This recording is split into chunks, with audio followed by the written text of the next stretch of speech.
السلام علیکم دوستو، ویڈیو سٹارٹ کرنے سے پہلے اگر آپ لوگوں نے ابھی تک میرا چینل سبسکرائب نہیں کیا تو پلیز سبسکرائب کریں اور ساتھ میں بیل آئیکن کو بھی دبا دیں تاکہ ہماری ہر نئی آنے والی ویڈیو کا نوٹیفیکیشن آپ کو بر وقت مل سکے۔ شکریہ۔ کریم صلی اللہ علیہ وآلہ وسلم نے ارشاد فرمایا، بلغوا عنی ولو آیہ، میری جانب سے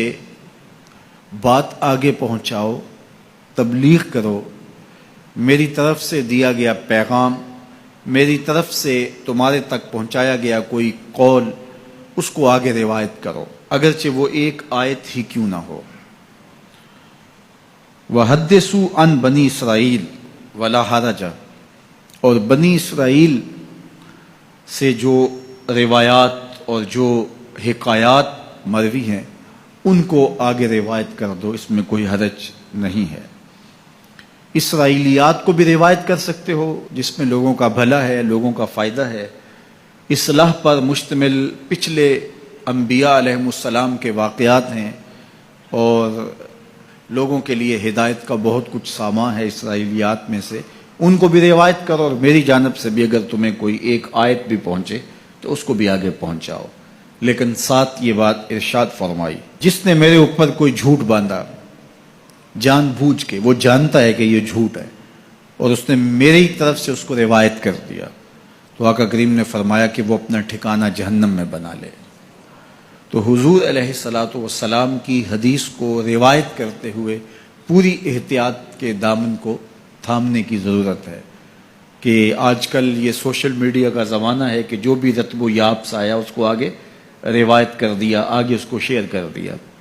اور بہت ساری ایسی چیزیں ہیں جن کا حضور علیہ السلام کی مبارک حدیث سے کوئی تعلق نہیں ہوتا۔ تو ایک تو آپ اس حوالے سے بہت زیادہ محتاط رہیں، اور جو ذمہ دار لوگ ہیں ان کی طرف سے آئی ہوئی چیز کوئی آگے آپ فارورڈ کر سکتے ہیں تاکہ آپ اس حدیث کی وعید کا شکار نہ ہوں۔ فرمایا جو میری جانب سے جانتے بوجھتے جھوٹ کو آگے منتقل کر دیتا ہے، میرے اوپر جھوٹ باندھتا ہے، تو وہ اپنا ٹھکانہ جہنم میں بنا لے۔ اور دوسری روایت، جس شخص کی بھلائی کا اللہ ارادہ کرتا ہے اس کو دین کی سمجھ عطا کر دیتا ہے، دین کا فہم نصیب کر دیتا ہے۔ وَإِنَّمَا أَنَا قَاسِمٌ وَاللَّهُ يُعْطِي، اور فرمایا میرا اللہ عطا کرنے والا ہے اور میں بانٹنے والا ہوں۔ رسول کریم صلی اللہ علیہ وسلم کا ایک اور فرمان سن لیجئے، آقا کریم نے ارشاد فرمایا، لا حسد الا فی اثنتین، حسد نہیں ہے، یہاں حسد بمعنی رشک ہے، مگر دو لوگوں کے معاملے میں رشک کرنا جائز ہے۔ وہ شخص جس کو اللہ نے مال دیا، اس مال کو وہ راہ حق میں خرچ کرتا ہے،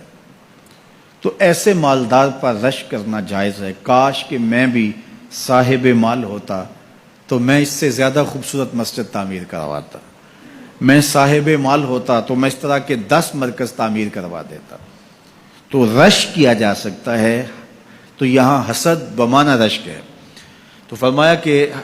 حسد جائز نہیں ہے، لیکن دو اشخاص پر، ایک وہ جس کو اللہ نے مال دیا اور اس کو وہ مخلوق خدا کی بہتری کے لیے خرچ کرتا ہے، وَرَجُلٌ آتَاهُ اللَّهُ حِکْمَةً، اور وہ شخص جس کو اللہ تعالیٰ نے حکمت دی، دانائی عطا کی، علم دیا، فقاہت کے نور سے مالا مال کیا، اور وہ اس دی گئی حکمت سے، اس دانائی کے ساتھ فیصلے کرتا ہے اور اس کو لوگوں تک پہنچاتا ہے، اس کو سکھاتا ہے، تو اس پر رشک کیا جا سکتا ہے کہ آج یہ مسند انصاف پہ بیٹھ کے فیصلے کرتا ہے، مسند تدریس پہ بیٹھ کے لوگوں کو دین سکھاتا ہے، ممبر و محراب میں اللہ کے دین کے پیغام کو اوروں تک پہنچاتا ہے، تو یہ دل میں آرزو پیدا ہو، یہ دل میں تمنا پیدا ہو، کاش کہ اس مسند پہ میں بھی بیٹھوں اور میں بھی اللہ کے دین کو لوگوں تک پہنچا سکوں۔ تو یہ آرزو اگر سینے میں پیدا ہو اور کسی شخص سے رشک پیدا ہو تو یہ رشک محمود ہے، نامحمود نہیں ہے۔ تو یہ علم کے لیے ترغیب ہے کہ اللہ جل شانہ سے ایسی دعا مانگنی، ایسی آرزو پالنا اور ایسی توقع رکھنی درست اور جائز ہے۔ اگر آپ لوگوں کو ہماری یہ ویڈیو اچھی لگی ہے تو پلیز لائک کریں، شیئر کریں اور چینل کو سبسکرائب کرنا نہ بھولیں۔ شکریہ۔